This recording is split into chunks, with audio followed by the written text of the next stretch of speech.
This is Mrs. O'Neill for AP Chemistry, Chapter 16, Section 2, Bronsted-Lowry Acids and Bases. So you should have watched that intro lesson on neutralization reaction. Here are my notes. He just talked about understanding the most abundant element in the universe, in which hydrogen is 90% of those atoms. And the hydrogen atom basically has one proton and one electron. So if we take that electron away, we only have a proton left. So a lot of times the H plus ion is referred to as a proton. So you got to keep that in mind. So here's our flow chart that he always gives us. And he talked about how water, if there's enough water around water, it will start to transfer its protons. And this is where we come up with that hydronium ion. And because one water molecule is donating an H plus or a proton to another, that's where we come up with what's called the Bronsted-Lowry acid and base. So here's our acid, here's our base, and it's that hydronium ion because one water is donating a proton or that H plus to another. So again, he talked about transferring of this proton, and the proton will always go from acid to base, which is nice to remember. A comes before B, so the proton always goes from acid to a base. So water can actually do both. It can act as an acid sometimes, and sometimes it's going to act as a base. So there's our Bronsted-Lowry. It is two different gentlemen, one from Denmark and one from England. And the reason they gave both of them, or this Bronsted-Lowry idea, both of them credit, is because they were working at it at the same time.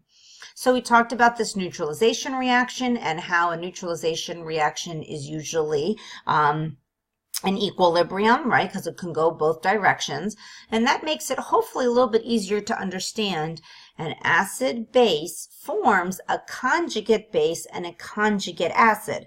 So if you look at this conjugate base and conjugate acid, well, why is this a conjugate base?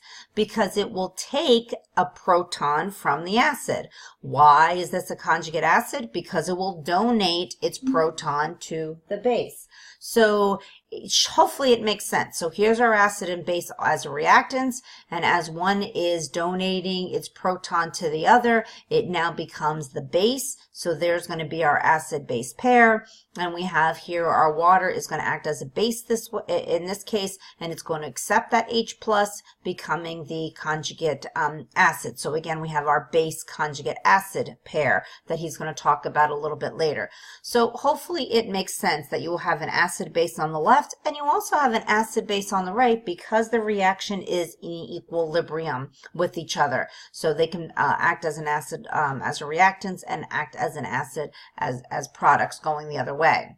So another way to think about water is it's amphoteric. It's just another way to say acid can act as an acid or a base. And you should have, at least he asked you to pause this video to see if you can decide in each of these situations, is water acting as an acid or is water acting as a base? So hopefully that's what you got, and hopefully that's what you got. And if you didn't, that's okay. We're going to keep working on it and have some more practice problems. So then he also talked about the strength and how a strong acid is going to completely ionize, completely breaks apart. A medium, he calls it, we also call this weak, is that equilibrium. And a very, very weak acid would be one in which most of the substance in solution would be the reactant side. So we talked about this. And of course, the other way then, or the opposite, would be going from, if it's the strong acid, that means it's going to be the weakest base, and your weakest acid is going to be the strongest base. So again, that's what he talked about. Okay, so on to your notes packet. Your objective, again, is to understand those Bronsted-Lowry acids and bases and how they are going to be proton donors and acceptors. And we also want to understand that these two species that differ by the presence or absence of that proton is going to be a conjugate acid-base pair. So, Bracken Cave near San Antonio, Texas, is home to 20 to 40 million bats. Visitors to the cave must protect themselves from the dangerous levels of ammonia in the cave. Ammonia is a byproduct of the bat's urine. You will learn why ammonia is considered a base. So here's those two guys again, just to give you some information on them and what they look like.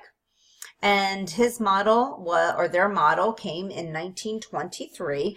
And again, it's a proton acceptor and a proton donor. So notice in this case, Brønsted-Lowry didn't say anything about the hydroxide ion like Arrhenius, right? Arrhenius had a base being the OH minus. Well, in this case, a base, it doesn't matter what the base is, as long as it accepts that proton. So we're always going to be dealing with this proton being a donor or being an acceptor.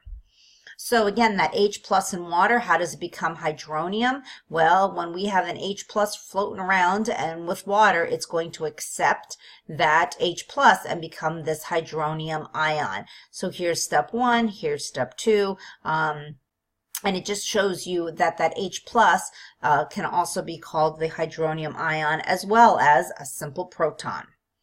So HCl again, as an acid versus a base, we have our HCl, we have our water. The acid is going to be the HCl because it's going to donate its proton to the water, forming that hydronium ion and chloride. So there's that proton donor. So if we look at water as an acid again, this is one of the reasons why ammonia is a base, because we're taking the H plus or the proton from the water and donating it to the NH3 ammonia to come up with that hydronium ion. And now look here, aha! So we have that OH minus in solution as well, very similar to the Arrhenius idea of a base. So it kind of all works together.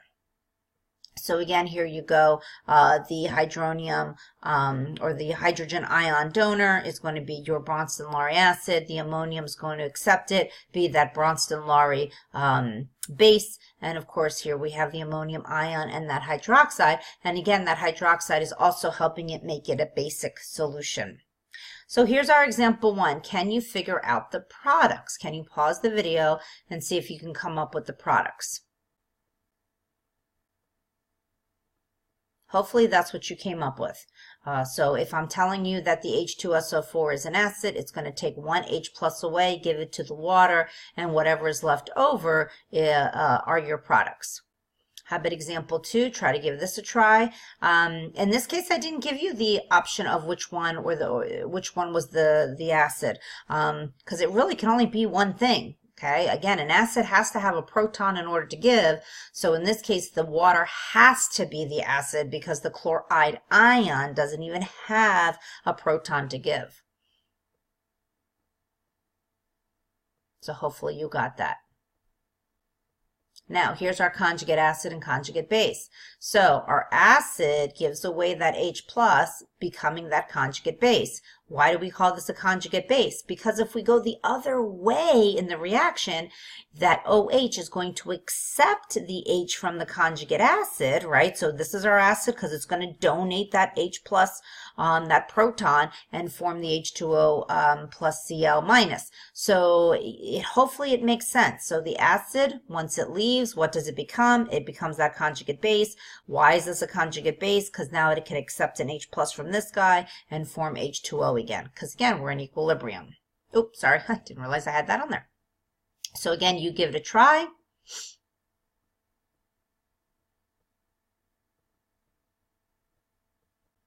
Hopefully that's what you came up with. So we would have acid. Oh, I didn't put that on there. So acid to a base, acid to a base. So this would be your conjugate acid and your conjugate base.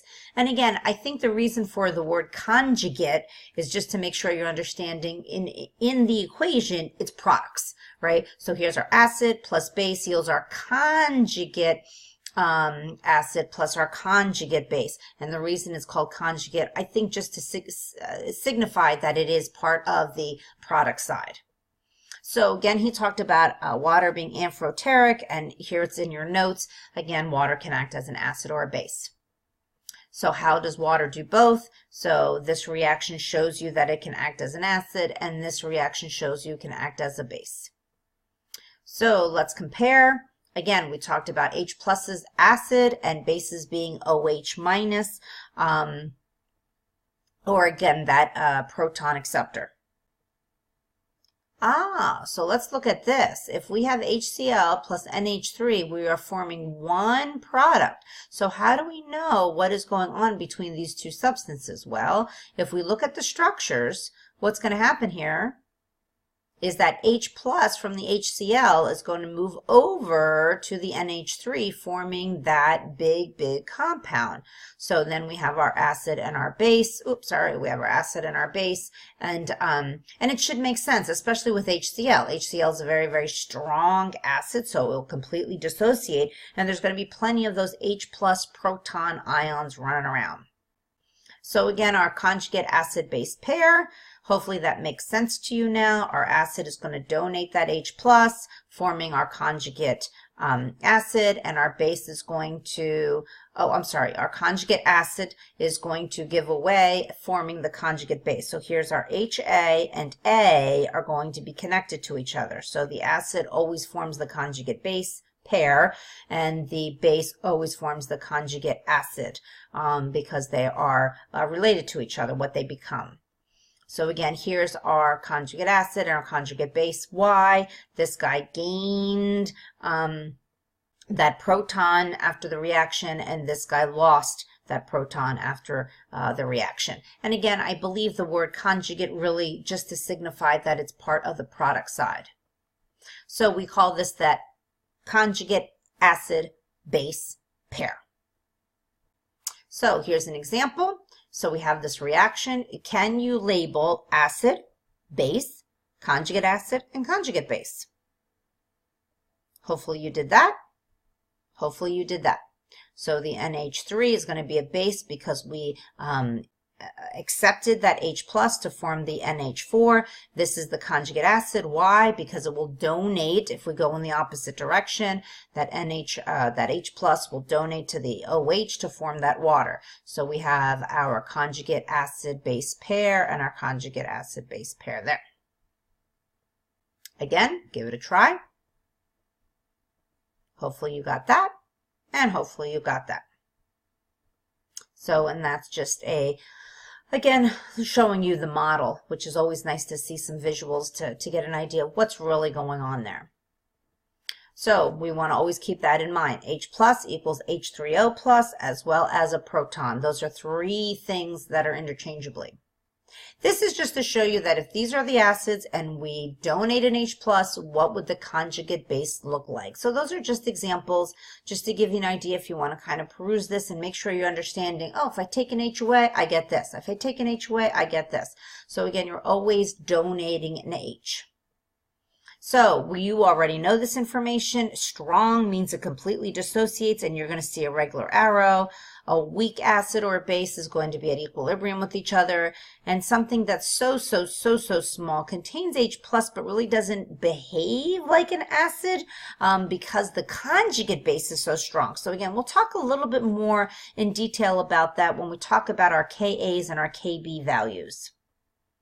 So memorize these again. Please have these memorized. The formula and the names. Look on the periodic table to help you remember that. Remember, those are group 17. That's group 1 alkaline metals, and that's group 2 alkaline earth metals. And remember, this forms that B in the periodic table. Okay, see you in class.